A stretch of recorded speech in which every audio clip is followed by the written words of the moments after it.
Well, pre-calculus classes, as always, good morning, good afternoon, or good evening. We're going to get started into section 4.4, which is actually the last section in the first half of chapter 4, which we treat as one unit, kind of like what we did with chapter 2 first semester. So, what we are going to look at in the first half of this section is what we call reference angles. And we've actually already kind of been using that. And you'll see the reason why I say that here in a moment. But if you have any angle, theta, that's non-acute in standard position, it has to lie in a quadrant. So meaning it can't be 90, 180, 270, or 0 or 360. So that's what that means.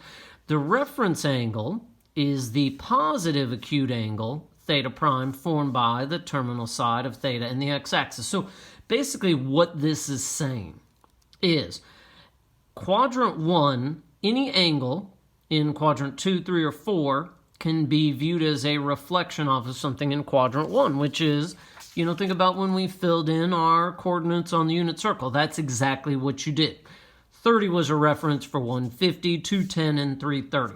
45 was the reference for 135, 225, and 315. And 60 was the reference for 120, 240, and 300. So, technically, yes, we also reflected those, but for a reference angle, we're really talking between 0 and 90 for those. So, that is why I say it's something that we've technically already done. So, find the reference angle, theta prime. Well, for 300 degrees, again, we're talking about what is the reference angle in quadrant 1. Well, it's directly above 60 degrees.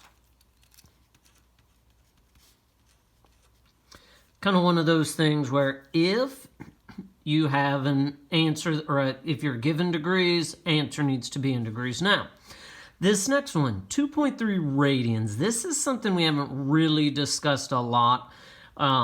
But as we move further into this trig semester, there are going to be a lot of times where you have a non-exact value radian measure.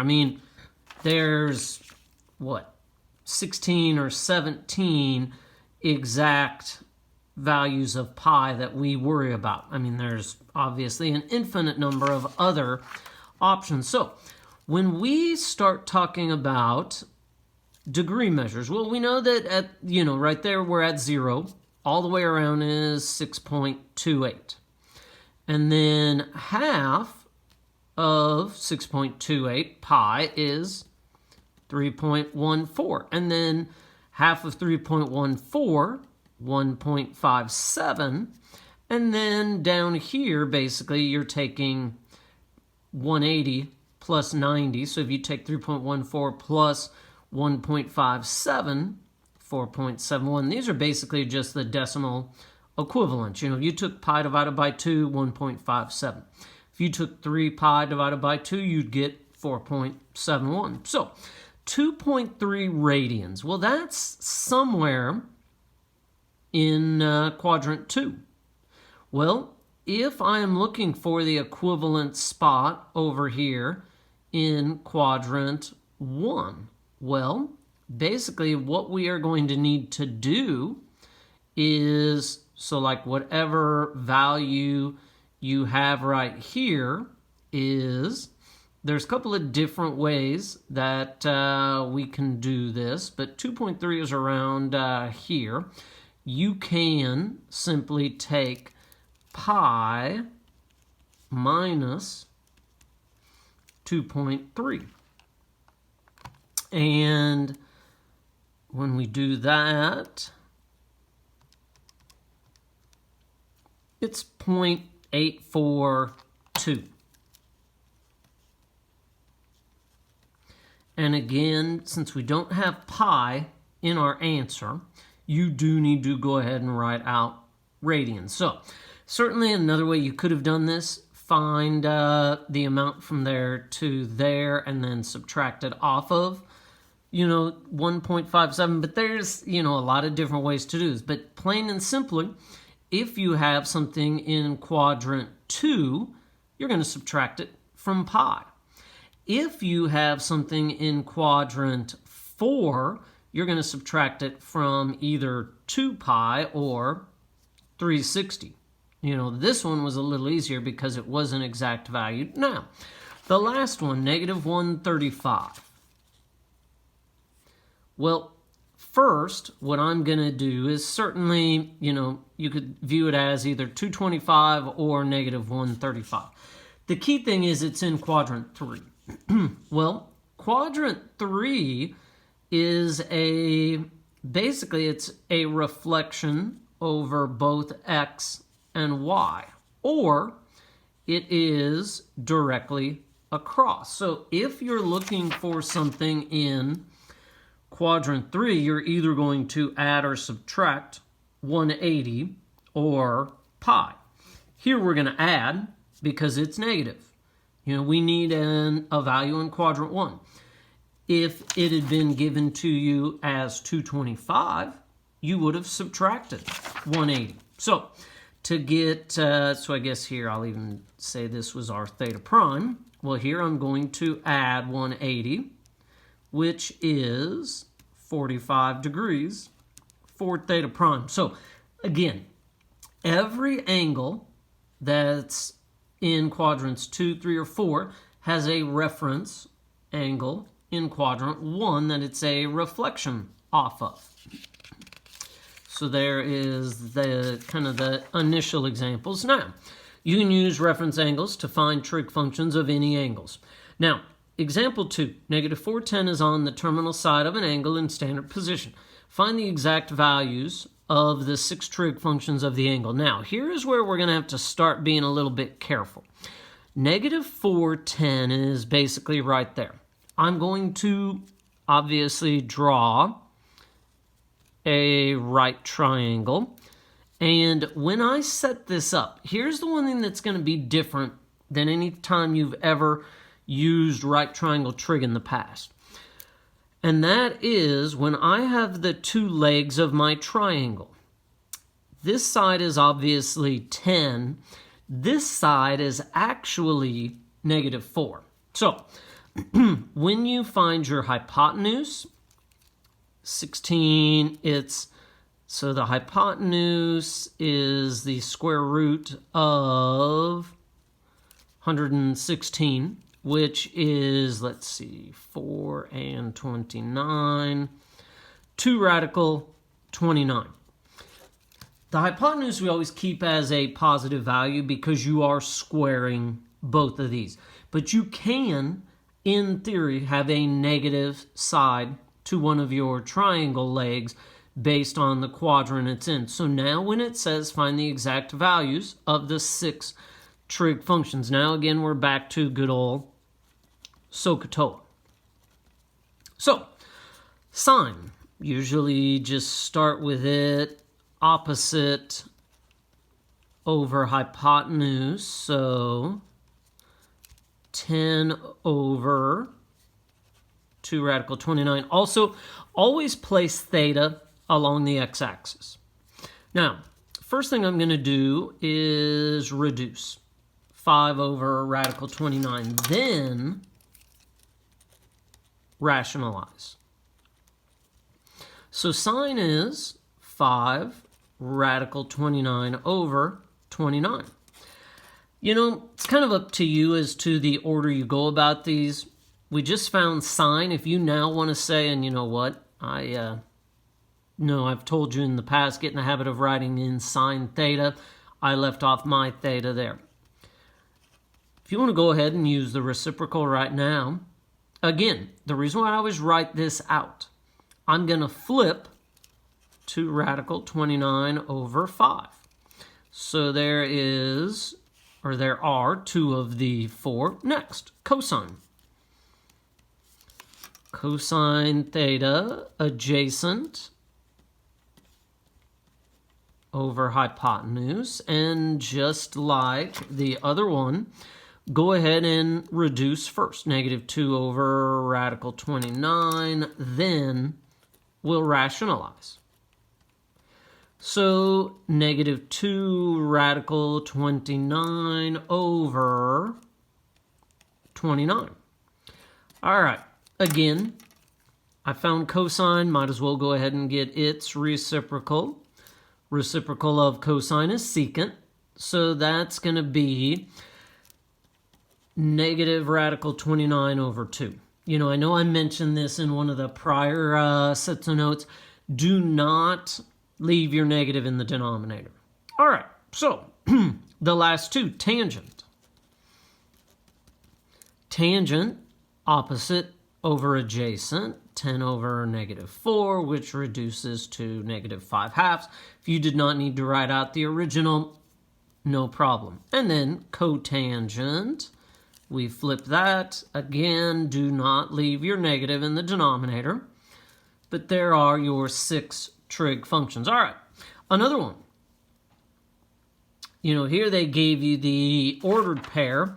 This time, we're going to give you a little different information. Cosecants 4, cotangents less than 0. Now, the reason this is important is here we are telling you that cosecant is 4, so that means sine is positive, cotangent is negative, so cosine is negative. Well, where is sine positive and cosine negative? Quadrant 2 again. So I am still going to set up a triangle. Honestly, it doesn't really matter if you use certainly that. So cosecants 4. Now, from here, sine is 1 over 4.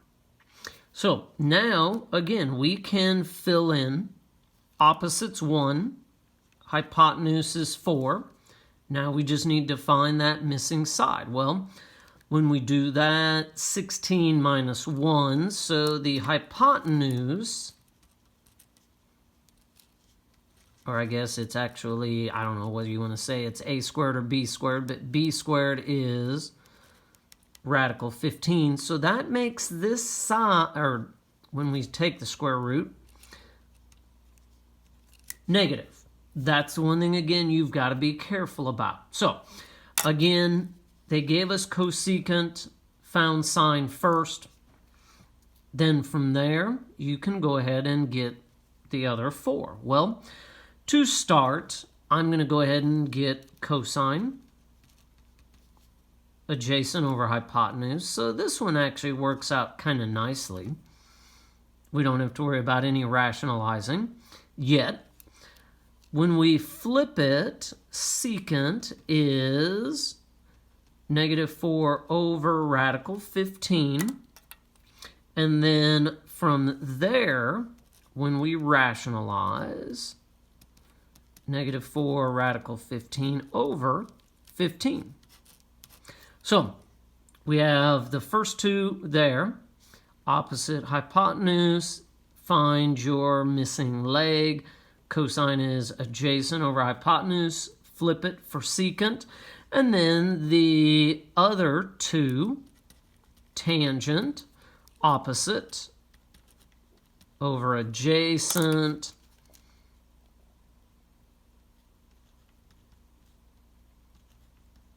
And so from there, negative radical 15 over positive. You could have certainly had the negative in the top. Probably should have done that. I did go ahead with rationalizing, just use the negative. And then from there, cotangent is just negative radical 15. Don't really need the over 1. So, again, some similar questions to things you've already seen, except now the one thing we are going to throw in is basically every right triangle problem that you've ever done up until now has always been with a triangle based in quadrant 1. So that's what these are different in that we're theoretically putting a triangle in a different quadrant where you can, as weird as it sounds, have a negative side to a triangle. All right, from here, just a couple of other quick questions. Find two solutions to the equation in both degrees and radians. Now, this one, or these two, are both kind of nice because cosine of theta equals a half. Well, we're looking for cosine is x.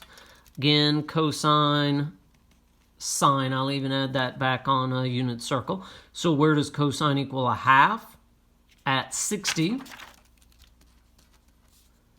Or 300 degrees. Now, it did ask you for also radians.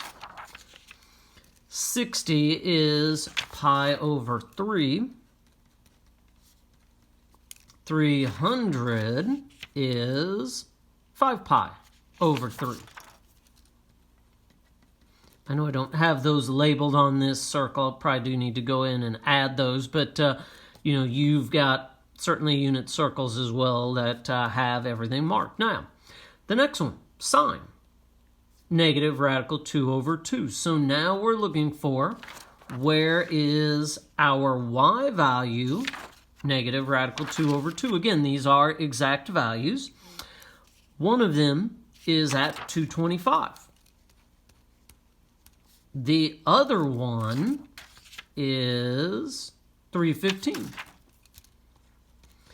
And then the other thing, too, that just always pay attention to this, you know, 0 to 360, 0 to 2 pi, that'll come into play certainly a lot more down the road, but 5 pi over 4, 7 pi over 4. So those are our degree and radian answers. Now, this last one, sine of theta equals negative 0.1235. So, to find either your degrees or radians, now what we're going to have to do is take the inverse. I mean, you could have done cosine inverse up here, sine inverse here.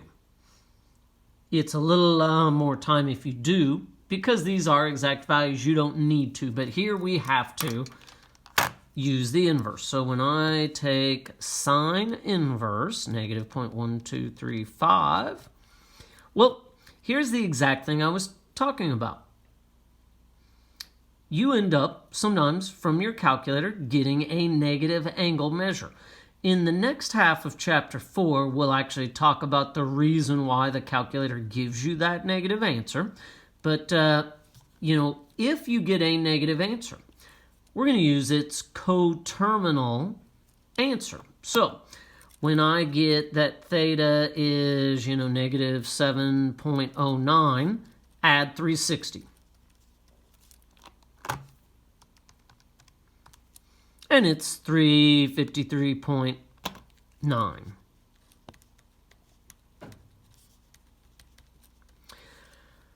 So that is right here.